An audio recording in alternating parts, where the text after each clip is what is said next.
Now we are going to start our new topic, nuclear physics. What we will study in this topic? First, what is nuclear physics? So, a branch of physics, a branch of physics that studies the nucleus of an atom, its structure, properties and changes it undergoes. यहाँ पे दो तरह का changes it undergoes. It's nuclear fusion and nuclear fission. ये दो हम लोग आगे पढ़ेंगे. इसमें हम लोग पढ़ते हैं रेडियो एक्टिव. ये क्या है? एक यूरेनियम एटम है. यूरेनियम ये एक रेडियो एक्टिव एलिमेंट्स है. इसके ऊपर भी हमें पढ़ना है आगे चल के कि क्या होता है रेडियो एक्टिव डिके में. Alpha particle, beta particles, gamma rays, ये सब हमें देखना है. ये एक रेडियो एक्टिव एलिमेंट है. Next we will see structure of an atom. Let's see what we have to see in structure of an atom. So how our atom is structured? So in this we will see that there is proton and neutron. Proton and neutron are present at center. They are present at center. Electrons revolve around them as per their energy level. जैसा जिस electron का energy level होता है वो उस cell में उस हिसाब से रोटेट करता है प्रोटॉन और न्यूट्रॉन के अराउंड में. ठीक है. प्रोटॉन और न्यूट्रॉन जहां पे रहता है उस जगह को हम लोग बोलते हैं न्यूक्लियस. न्यूक्लियस. ये 3 पॉइंट इसमें बहुत इंपॉर्टेंट है. All elements and compounds are made of atoms. These atoms consist of three fundamental subatomic particles: protons, neutrons and electrons. Protons plus neutrons को हम लोग साथ में क्या बोलते हैं? Nucleons. Proton plus neutron combinedly called as nucleons. Next what we have to see is structure and properties of nucleus. Structure and properties of nucleus. Let's see. So here is our nucleus. It's just a combination of proton plus neutron. Nucleus. Nucleus का क्या होता है? Nucleus extremely small dense होता है और contain करता है majority of atomic mass. Contains majority of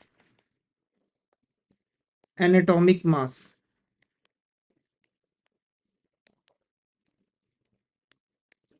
ये रेडियस में भी बहुत छोटा होता है. ऑलमोस्ट अराउंड 10⁻⁻15 होता है. इतना छोटा होता है. ये ऑलमोस्ट 100,000 टाइम्स स्मॉलर होता है एटम से. किसी भी एटम से स्मॉलर होता है 100,000 times.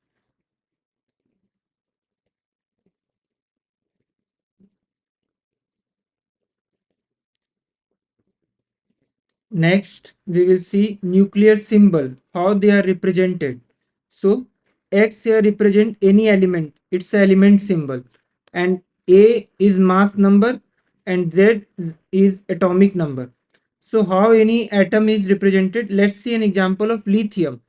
Lithium, see, it has 3 electrons and 3 protons and 4 neutrons. So, here 3, it's so atomic number and this show mass number. 7 here represent mass number and it here represent atomic number 3. It's just atomic number. So first property which we will see is that in a neutral atom,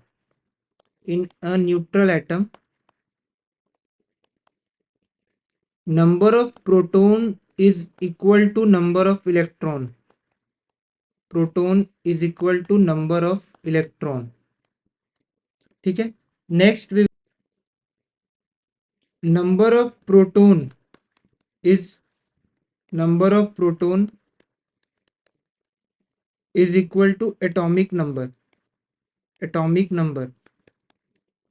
which is also represented as Z.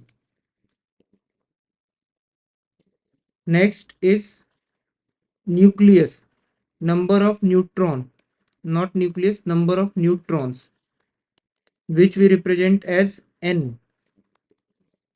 So with formula we know that here atomic number mass number equal to n plus z.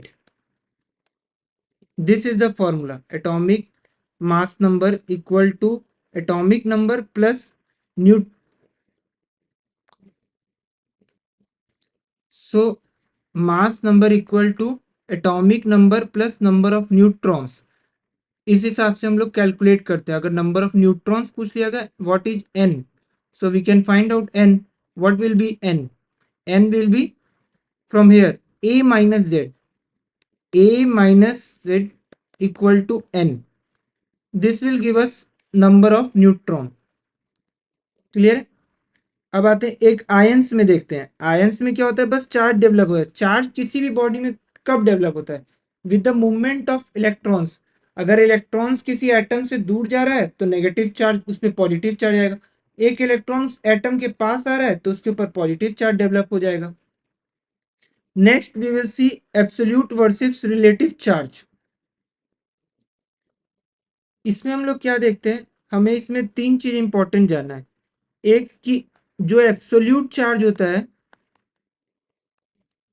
Proton का, absolute charge of a proton is equal to plus 1.602 into 10 raised to the power minus 19 coulomb. C represent coulomb. Absolute charge of electron just opposite with negative sign. Absolute charge of electron ये होता है -1.602 into 10 raise to the power -19 coulomb. पर relative में हम लोग लेते हैं ये, वो होता है +1 और -1, और यहाँ पे हम 0 बोलते हैं. क्लियर है? इसके पीछे रीजन है, क्योंकि ये +1 रिलेटिव चार्ज से क्या होता है ना, relative charge numerical easily solve होता है. Numerical are easily solved. और यहाँ पे हम करते क्या रिलेटिव चार्ज में, हम कंपेयर करते हैं चार्जेस को, compare charges in whole number, charges in whole number rather than in coulomb. Whole number rather than in coulomb.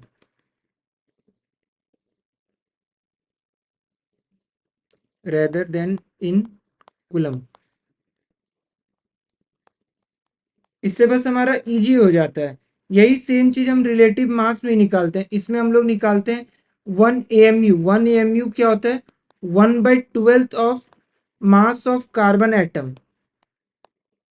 Mass of carbon atom. फिर हम इससे रिलेटिव निकालते हैं, तो हम रिलेटिव मास यूज करते हैं. प्रोटॉन का 1 होता है, न्यूट्रॉन का भी 1 होता है, और इलेक्ट्रॉन का बहुत कम, एब्सोल्युटली अराउंड 0 होता है. ठीक है. Next we will see next topic.